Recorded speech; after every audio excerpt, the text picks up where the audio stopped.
Chronic চর্মরোগ চিকিৎসার সময় দেখা যায় যে রোগী এর পূর্বে অ্যালোপ্যাথি, কবিরাজি, হোমিওপ্যাথি বিভিন্ন প্রকার বিসদৃশ চিকিৎসা করে তার লক্ষণগুলো হারিয়ে ফেলেছেন। বিষয়টা কেমন যে আমরা যখন কোনো ক্রনিক চর্মরোগের রোগীকে চিকিৎসা করতে যাই তখন এই ঘটনাটি কিন্তু ঘটেই থাকে। দেখা যায় যে সেই রোগী এর পূর্বে মানে আপনার কাছে আসার পূর্বে সেও বিভিন্ন রকম চিকিৎসা হয়ে আসছে, কেউ অ্যালোপ্যাথি, কেউ হোমিওপ্যাথি, কেউ মলম। বিভিন্ন রকম চিকিৎসা হওয়ার কারণে কি হয় যে আমরা যে লক্ষণ দেখে চিকিৎসা করি সেই লক্ষণগুলো হারিয়ে যায়। তখন আমাদের চিকিৎসা করতে কিন্তু খুব অসুবিধার মধ্যে পড়তে হয়। এমতো অবস্থায় লক্ষণের অভাবে রোগীর জন্য সঠিক ঔষধ নির্বাচন করা খুবই মুশকিল হয়ে দাঁড়ায়। আজকের ভিডিওতে এই অসুবিধা দূর করার জন্য চর্মরোগে অত্যন্ত কার্যকারী 4টি রেমেডিসের গুরুত্বপূর্ণ তুলনামূলক পার্থক্যগুলো আপনাদের সামনে এমনভাবে এক্সপ্লেন করে শোনাবো যাতে সঠিক ঔষধ নির্বাচনের মাধ্যমে রোগীকে আরোগ্য করা যায়। ভিডিওটি ভালো লাগলে লাইক, কমেন্ট, শেয়ার করবেন এবং আপনি যদি এই চ্যানেলে নতুন এসে থাকেন তাহলে চ্যানেলটিকে সাবস্ক্রাইব করে রাখবেন পরবর্তীতে নতুন ভিডিওর নোটিফিকেশন সবার আগে পাওয়ার জন্য। এবার সালফার, সরিনাম, হেপার সালফার ও ক্যালিকার এই 4টি রেমেডিসের তুলনামূলক পার্থক্যগুলো আপনাদের সামনে খুব সহজ সরল ভাষায় আমি ব্যাখ্যা করে শোনাবো। তো আমি আপনাদের রিকোয়েস্ট করব যে আপনারা এগুলো মনোযোগ দিয়ে শুনুন, তাতে আপনাদের ভীষণ উপকারে আসবে। এবং এই যে পার্থক্যগুলো, এই পার্থক্যগুলো তো খুঁজে বের করা খুবই মুশকিল, আর হুবহু কোনো মেডিকায় আপনি পাবেনও না এই পার্থক্যগুলো। অনেক তথ্যগুলো, এটার একটা তথ্যবহুল তুলনামূলক পার্থক্য, আপনারা মনোযোগ দিয়ে শুনুন তাহলে বুঝতে পারবেন। তো আমরা সালফারের ক্ষেত্রে আসি, নাম্বার 1 দিয়ে শুরু করি। সালফারের ক্ষেত্রে নাম্বার 1, তো সালফারের রোগীদের চর্মরোগ চাপা পড়ে কিন্তু বারবার অসুস্থ হওয়ার প্রবণতা দেখা যায়।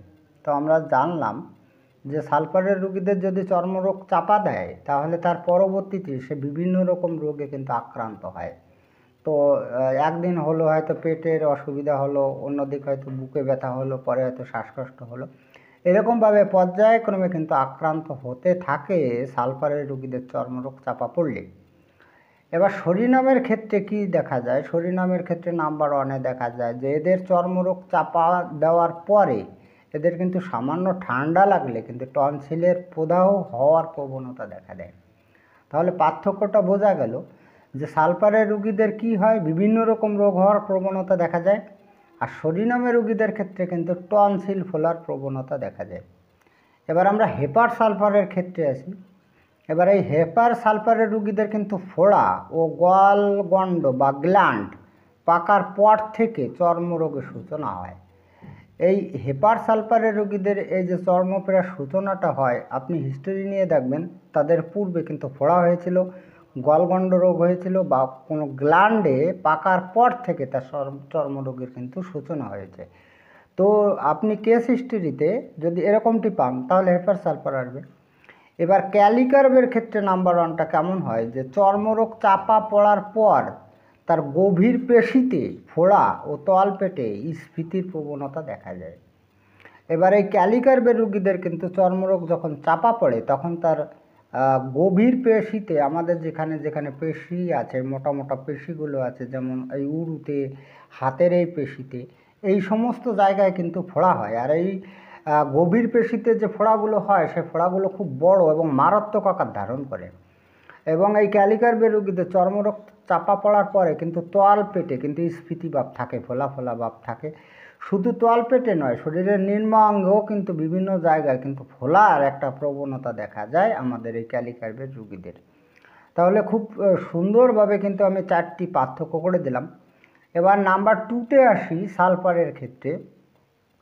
সালফারের রোগীদের কিন্তু মন কিন্তু প্রফুল্ল থাকে মানে কি, হাসি খুশি থাকে। আর এই হাসি খুশি ভাবটি কিন্তু সালফারের রোগীদের সকালবেলায় কিন্তু বেশি থাকে। এবং দেখবেন যে সালফারের রোগী যদি হয়ে থাকে তাহলে সকালবেলায় কিন্তু তার ঘুম ভাঙা মানে বেড থেকে ওঠার সময় সে কিন্তু মনে মনে কিন্তু গান করে কিন্তু তার নিদ্রাভঙ্গ হয়। তো আমরা জানলাম যে সালফারের রোগীদের কিন্তু মনে সবসময় প্রফুল্ল থাকে, যদিও তারা নোংরা হতে পারে। আমি তো ওই দাঁতগত কোনো লক্ষণ আপনাদের বলিনি। এবার আমরা সরিনামের রোগীদের ক্ষেত্রে আসি। সরিনামের রোগীদের মন কিন্তু বিষাদময় মানে কি, যে সরিনামের রোগীদের মুখে কিন্তু আপনি হাসি দেখতে পারবেন না, তাদের মনে বিভিন্ন রকম অশান্তিতে ভরা থাকে, দুঃখ দুর্দশার কথা তাদের মনের মধ্যে ভরা থাকে। এবার নাম্বার 2তে আসি, হেপার সালফারের রোগীদের মানসিক অবস্থায় বুদ্ধির তীক্ষ্ণতা কম। বুদ্ধির তীক্ষ্ণতা কম মানে কি, আমাদের বহু রেমিডিস আছে কিন্তু যাদের প্রখর বুদ্ধি আছে, সেরকম প্রখর বুদ্ধি আছে আমাদের কফিয়া, ক্রুডাই, সাইলিসিয়ায়, লাইকোপোডিয়ামের রোগীরাও কিন্তু বুদ্ধিমান, এদের বুদ্ধির প্রখরতা বেশি। কিন্তু আমাদের এই হেপার সালফারের রোগীদের কিন্তু বুদ্ধির প্রখরতা নাই, আমরা যেটাকে বলি যে মোটা বুদ্ধির লোক। এবার ক্যালিকার্বের ক্ষেত্রে কি হয়, এবার এই ক্যালিকার্বের ক্ষেত্রে দেখা যায় যে বুদ্ধির তীক্ষ্ণতা এদেরও কিন্তু কম থাকে, মানে একেবারে হেপার সালফারের মতো। আর এবার নাম্বার 3তে আসি, নাম্বার 3তে আসি সালফারের ক্ষেত্রে। তো দেহের অংশ বিশেষে ঘাম হয়। এই যে আমাদের যে সালফার রেমিডিস আছে, এই সালফার রেমিডিসের রুগীদের কিন্তু ঘাম হয়, দেহের নির্দিষ্ট কোনো অঙ্গে কিন্তু ঘাম হয়, এবং এই ঘামটা কিন্তু বেশি পরিমাণে হয় না। এবার নাম্বার 3তে আসি শরীনামের ক্ষেত্রে। শরীনামের ক্ষেত্রে কিন্তু রুগীদের কিন্তু ঘাম হয়, কিন্তু সেই ঘামে কিন্তু পচা দুর্গন্ধ থাকে, ভীষণ দুর্গন্ধ থাকে শরীনামের রুগীদের। এবার নাম্বার 3তে আসি হেপার সালফারের ক্ষেত্রে, সমগ্র দেহে কিন্তু ঘাম হয় এবং এই ঘাম কিন্তু প্রচুর। এবার আসি ক্যালিকার্বের ক্ষেত্রে। ক্যালিকার্বের রুগীদেরও কিন্তু দেহের একটা বিশেষ অংশে কিন্তু ঘাম হয়, আমাদের ওই সালফার রেমিডিসের মতো। এবার দেখুন, এই যে আমি 3টি করে পার্থক্য, একেবারে চর্মরোগের খুব গুরুত্বপূর্ণ 4টি রেমিডিসের 3টি করে পার্থক্য আমি যথেষ্ট সহজ সরল ভাষায় আপনাদের এক্সপ্লেন করে শোনালাম। এবার এই যে 4টি রেমিডি, এই 4টি রেমিডির উপর কিন্তু আরও ভিডিও আছে, সেটা আছে প্রত্যেকটা রেমিডিসের আপনি ড্রাগ পিকচার পাবেন। ড্রাগ পিকচার মানে কি, ঔষধের সম্পূর্ণ বর্ণনা। এবার মানসিক লক্ষণও পাবেন, আর আছে আপনার সিদ্ধিপ্রদ লক্ষণ, মানে প্রত্যেকটা রেমিডিসে 3 রকম ভিডিও আছে। এবার যদি আপনি দেখতে চান তাহলে এত কথা তো বলা সম্ভব নয় ভিডিওটার মধ্যে, ভিডিওটা চওড়া হয়ে যাবে। যদি আপনি যে কোনো ভিডিও দেখতে চান এই কটা ঔষধের মধ্যে, তাহলে আপনি কমেন্টে জানাতে পারেন, আমি আপনাকে সহযোগিতা করব কত নম্বর ওই ভিডিওটা আছে, আপনি সেই অনুসারে চাইলে দেখতে পারবেন। যাই হোক, আজকে এই পর্যন্তই। খুব তাড়াতাড়ি ফিরে আসবো নতুন গুরুত্বপূর্ণ বিষয়বস্তুর ভিডিও নিয়ে। দেখা হচ্ছে নেক্সট ভিডিওতে, ততক্ষণ আপনারা ভালো ও সুস্থ থাকুন। জয় হ্যানিম্যান, জয় হোমিওপ্যাথ।